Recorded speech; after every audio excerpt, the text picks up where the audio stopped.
Hello and welcome back to another vlog series of Mahabaleshwar. तो ये था हमारा डे 1।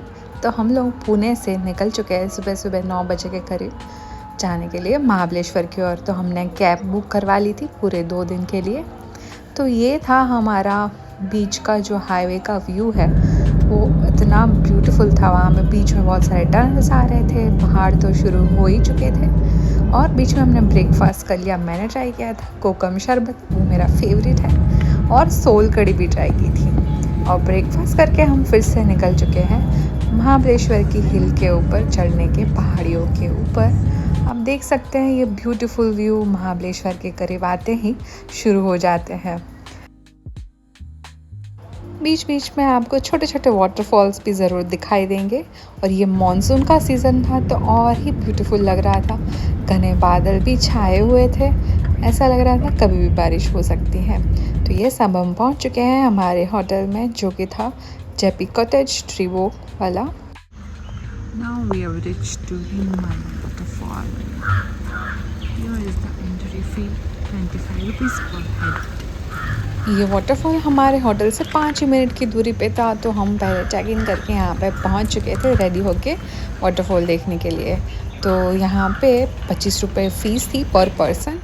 और यहाँ जाने के लिए पहले थोड़े से स्टेप्स हैं, उसके बाद चलने का रास्ता है। 1-1.5 किलोमीटर का चलने का रास्ता है वाटरफॉल तक दूर से देखने के लिए। तो बीच बीच में आपको छोटे छोटे झरने और बहुत सारे ग्रीन लश ट्रीज़ आपको ज़रूर देखने को मिलेंगे।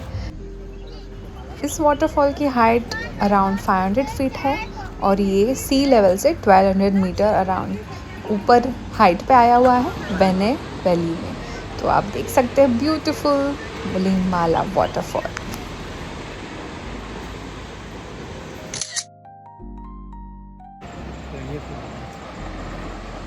यहाँ से जो ये वैली का पूरा नज़ारा था वो एकदम अनबिलीवेबल था, और ग्रीनरी और बादल भी छाए हुए थे। तो ये परफेक्ट मौसम था महाबलेश्वर विज़िट करने का।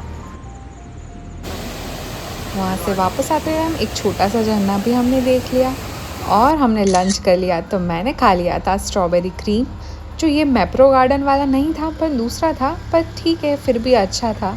महाबलेश्वर आए हैं तो स्ट्रॉबेरी क्रीम तो खाना बनता ही था। तो ये यहाँ पे अब हम नेक्स्ट पॉइंट्स के लिए आ चुके हैं। यहाँ पे है कैट्स पॉइंट और इसके बगल में ही है एलिफेंट्स पॉइंट और needle hole point, echo point, बहुत सारे पॉइंट सारे एक ही जगह पे आए हुए हैं। तो यहाँ का नज़ारा भी अनबिलीवेबल था, आप कैमरे में भी नहीं देख सकते, इतना ब्यूटीफुल व्यू था यहाँ से।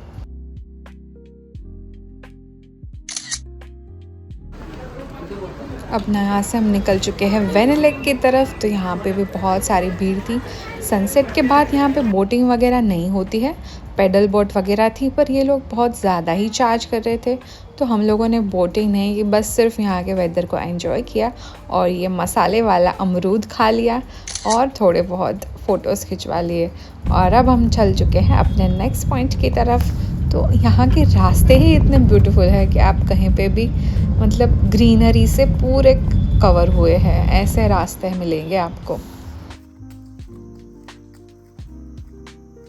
और सनसेट पॉइंट में अब हम आ चुके हैं, पर यहाँ पे बादलों और बारिश के मौसम में सनसेट देखना थोड़ा मुश्किल था।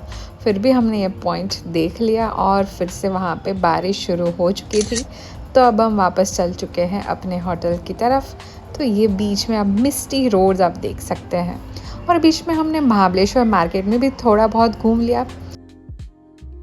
अगर आप महाबलेश्वर जा रहे हैं तो हमारी तरह ये कॉर्न पकोड़े ट्राई करना बिल्कुल मत भूलना, ये इतने टेस्टी थे।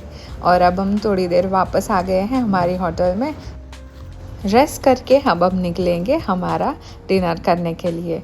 तो रात हो चुकी है, अराउंड 7:30 बजे हम पहुंच गए हैं मैप्रो गार्डन, जो कि मेरा फेवरेट डेस्टिनेशन था। मैं इसका कब से वेट कर रही थी। बचपन में मैं गई थी, फिर भी बड़े होके यहाँ पे जाने में भी और अलग ही मज़ा है। तो यहाँ पे पूरा शॉप है, आप मॉल जैसा है, इतने सारे फ्लेवर्स के सिरप और चॉकलेट्स एंड बहुत सारी चीज़ें मिलेगी। यहाँ पे बहुत सारी गेम्स है, खाखरा बनाने की फैक्ट्री भी है और बहुत ब्यूटीफुल गार्डन है। 2-3 काफ़ेज़ और रेस्टोरेंट्स भी है। पर यहाँ का जो मेन रेस्टोरेंट था वहाँ पे जाके मेनली मैंने स्ट्रॉबेरी क्रीम ट्राई किया। ये इतना अमेजिंग था, आप मेरे एक्सप्रेशन देख ही सकते हैं।